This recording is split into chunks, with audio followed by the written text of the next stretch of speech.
రేపు ఆగస్టు 15 నుంచి ఫ్రీగా బస్సులు. చంద్రబాబు నాయుడు ఒకటే చెప్పారు, ఏ ఫ్రీ బస్సు పెట్టినా ఆటో వాళ్ళకి ఇబ్బందులు ఏమైనా చేస్తాము, మీరు భయపడాల్సిన పని లేదు అని చెప్పారు. ఇంకా దాని గురించి మనం ఆలోచించాల్సిన అవసరం లేదు. అంటే ఈ నెల రోజుల పనితీరు ఎలా ఉంది, ప్రభుత్వ పనితీరు ఎలా ఉంది, ఎలా పనిచేస్తున్నారు, క్యాబినెట్ ఎలా బాగుంది. ఏముంది, ఒక అమ్మాయి కిడ్నాప్ అయ్యి 9 నెలలు అయింది, 9 రోజుల్లో తీసుకొచ్చాడు పవన్ కళ్యాణ్. ఇంకా దాన్ని ఆ ఒక్క పాయింట్ పట్టుకుని అర్థమైపోయింది ప్రభుత్వం మొత్తం కూడా ఎలా జరుగుతుంది ఏంటనేది. ఇంకా అంత మించి అనుకోవాలి. అన్నం ఉడికిందా లేదనేది మొత్తం చూడక్కర్లేదు, అసలు ఒక విషయంలోనే తెలిసిపోయింది. ఒక గింజ పట్టుకుంటేనే తెలిసి, అన్నం మొత్తం పట్టుకోగా ఉడుకుతుంటే ఒక గింజ గేటుతో తీసి 2 గింజలు పట్టుకుంటాం, దీంట్లోనే తెలిసిపోతుంది కదా. ఇంకా దాని గురించి చేర్పు మార్పులు అంటే అంతా కలిసి అయింది. ఈలోపే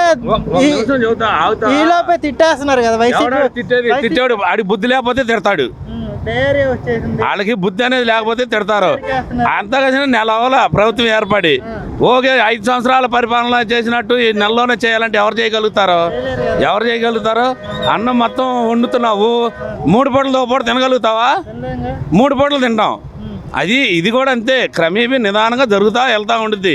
అంతేగాని కంగారు పడాల్సిన పని లేదు దేనికి కూడా. ఫేక్ న్యూస్ ప్రచారం చేసే వాళ్ళకి ఈ సందర్భంగా మీరేం చెప్తారు? ఫేక్ న్యూస్ అంటే ఒక రంగా చెప్పాలంటే ఇది నిదానంగా అభివృద్ధి జరిగిద్ది, రాష్ట్రం అనేది అభివృద్ధి జరిగిద్ది, జరగకుండా మాందం. ఇదివరకులాగా జరగదు. అర్థం ఇదివరకులాగా జగన్మోహన్ రెడ్డి జనాలకి ఆవిడ పథకాలు అనేది ఆయన చెప్పినట్లే ఇచ్చాడు, ఇవ్వలేదు అంట్లా కాదు. అభివృద్ధి లేదు, అభివృద్ధి శూన్యం. ఆయన చెప్పిన పథకాలు అన్నీ నెరవేర్చాడు, దాంట్లో ఆయన తప్పేం లేదు. నేను మాట ఇచ్చాను, నా మాట ప్రకారం నేను చేస్తాను అన్నాడు, అన్నీ చేశాడు ఆయన. కాదు అభివృద్ధి అనేది లేదు, దానివల్ల కొద్దిగా ఆయనకి ఎఫెక్ట్ జరిగింది అంతే, అంతకంటే. ఇన్ని మీటింగ్లు పెట్టాడు, ఇన్ని మీటింగ్లో కూడా అభివృద్ధి చేస్తానని చెప్పలా. ఇంకా పథకాలు ఇస్తాను, బటన్ నొక్కుతానని చెప్పాడు, కానీ మీకు అభివృద్ధి చేస్తాను, అది చేస్తాను, ఇది చేస్తానని చెప్పలా. అది కూడా మైనస్ పాయింట్ ఆయనకి. మీకు అభివృద్ధి చేస్తాను, ఇప్పుడు వారు పథకాలు ఇచ్చారు, ఇప్పుడు నుంచి నీకు అభివృద్ధి చేస్తాను, రాష్ట్రం డెవలప్మెంట్ చేస్తాను అన్న మాట ఆయన నోటంటే రాలే. అక్కడ ఏ మీటింగ్లో మీరు కూడా వినండి కావాలంటే, జరిగినాయి ఉంటేగా అన్ని ఛానల్స్ ఉంటాయి, ఇంకా ఉంటాయి. అయ్యే అప్పుడే పావు కదా జరిగిన మీటింగ్లు, అది ఒకటే ఆయనకి ఎఫెక్ట్ కూడా. అంతేగాని అంత తీసేయాల్సిన అవసరం కూడా లేదు జగన్మోహన్ రెడ్డి గారు. ఆయన చాలా మంచి అయిన వ్యక్తి. ఒకప్పుడు పవన్ కళ్యాణ్ 3 పెళ్లిళ్ళు చేసుకున్నాడు, 4 పెళ్లిళ్ళు చేసుకున్నారని చెప్పేసి అంటున్నారు కదా. తాజాగా విజయసాయి రెడ్డి గారి మీద ఒక అభియోగం అయితే వచ్చింది కదా. మనకు వెళ్ళలేదు నాన్న, మేము ఆటో తోలుకునేవాళ్ళం, మనకు అంతవరకు లోక జ్ఞానం తెలీదు. ఉన్న మాట చెబుతున్నానుగా, ఆ పెళ్లిళ్ళు ఈ పెళ్లిళ్ళ గురించి లోకజ్ఞానం తెలీదు. అందరికి వస్తాయి, వీళ్ళకి వస్తాయి, నీకు వచ్చినప్పుడు నాకు రాదేంటి నలుగురిలో? ఇది సహజమే, దాని గురించి మనం అనుకోవాల్సిన పని అసలు దాని గురించి మనం ఇదవ్వాల్సిన పని లేదు. రాష్ట్రం మటుకి అభివృద్ధి జరిగిద్ది, కంపల్సరిగా జరిగిద్ది. సమస్య రాజధాని ఏమంటే, నేను లారీ తోలే ఇంతకుముందు, మొన్నటి వరకు లారీ తోలే. ప్రతి రాష్ట్రానికి రాజధాని ఉంది. నీ క్యాపిటల్ ఏది? నువ్వు ఆంధ్ర ఒడివేగా, నీ క్యాపిటల్ ఏది చెప్పు. నిన్నటి వరకే అమరావతి. మీ పిల్లలు క్వశ్చన్ పేపర్ వచ్చింది, ఆన్సర్ రాస్తారు, బిట్ పేపర్ వచ్చింది, 4 ఇస్తాడు. కర్ణాటక ఇది ఆంధ్రాకి రాజధాని ఏదని అంటాడు. నువ్వేదైనా మార్కు పెట్టాలి అక్కడ. కర్నూలు పెడతావా, విశాఖపట్నం పెడతావా, హైదరాబాద్ పెడతావా? హైదరాబాద్ అంటే తెలంగాణ తీసే, ఇదే అమరావతి పెడతావా? నీకేది రాజధాని ఏది, ఏదైనా పెడతావా? నీ పిల్లలు ఇట్లా గోక్కుంటారు ఇక్కడ అక్కడ ఆన్సర్ పెడతానికి. లాస్ట్లో అదే ఆ రాజధాని అనేది కూడా ఆయన జగన్మోహన్ రెడ్డి గారికి ఎఫెక్టే, పెద్ద ఎఫెక్ట్ అసలు. అది ఒకటి, పోలవరం ఒకటి, బ్రిడ్జీలు ఒకటి. ఆయన తప్పు కూడా కాదు, ఆయన పక్కన ఉన్న శక్తులు కొన్ని ఉన్నాయి చూసావా, దుష్ట శక్తులు కొన్ని. వాళ్ళే ఆయన బుర్ర చెడదింగారు ముందు. మెయిన్ పవన్ కళ్యాణ్ పనితీరు రాబో కాలంలో నెంబర్ 1గా ఉంటుంది. నెంబర్ 1 స్థానంలోకి వస్తాడు ఆయన. వస్తాడు, తప్పకుండా వస్తాడు. మా ధీమా ఏముంది, మా కాపు సామాజిక వర్గం గతంలో వదిలేసేయమంటే జగన్మోహన్ రెడ్డి గెలిచాడు, లేకపోతే లేదు ఆయనకి. ఈ రోజున బలంగా కాపు సామాజిక వర్గం ఆయన వెనకమాల నిలబడింది. రంగా గారి అభిమానులు కానీ ఎవరైనా కానీ మొత్తం నిలబడింది. ఇతర కులాలు కూడా రంగా గారిని అభిమానించేవాళ్ళు కానీ పవన్ కళ్యాణ్ అభిమానించేవాళ్ళు కానీ పవన్ కళ్యాణ్ వైపే ఉన్నారు. ఇప్పుడు ఇంకా వస్తారు కూడా, పెరుగుద్ది. ఆయన గతంలో వచ్చిన 5% 4% ఏంటో చెప్తున్నారు, అదేం కాదు.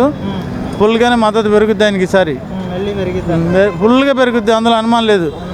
సామాజిక వర్గం బలంగా ఉంచుంది, అభిమానులు బలంగా ఉంచున్నారు. అన్ని కులాల వాళ్ళు బలంగా ఉంచున్నారు. నీ వెనకమాల మేము ఉంటామని కాపులే మోసం చేశారు. గతంలో జగన్మోహన్ రెడ్డి చేశారు, కాపులు మోసం చేశారు. ఈ రోజున ఆ కాపులు తను చేసిన తప్పేంటి తెలుసుకున్నారు. మన కులం అడుగున పడిపోతుంది, ఇంత సామాజిక వర్గం ఉండి మనం ఏం చేయలేకపోతున్నాం ఏంటని ఈ రెండోసారి పవన్ కళ్యాణ్ని గుర్తించి పవన్ కళ్యాణ్ వైపు నుంచున్నారు. ఇప్పుడు వారు వన్ సైడ్ అయిపోయింది. చంద్రబాబు నాయుడు గారికి కూడా ఇది పెద్ద మైలేజీ పవన్ కళ్యాణ్ కలవటం, లేకపోతే ఆయనకు కూడా ఇంత ఇది రాదు. ఎందుకంటే కూటమి అనేది పెట్టుకున్న తర్వాత ఈరోజు నేను ఎగరిస్ట్ పార్టీకి ఏ పార్టీకి అయిన ఓటు, నేను పవన్ కళ్యాణ్ అభిమానిని.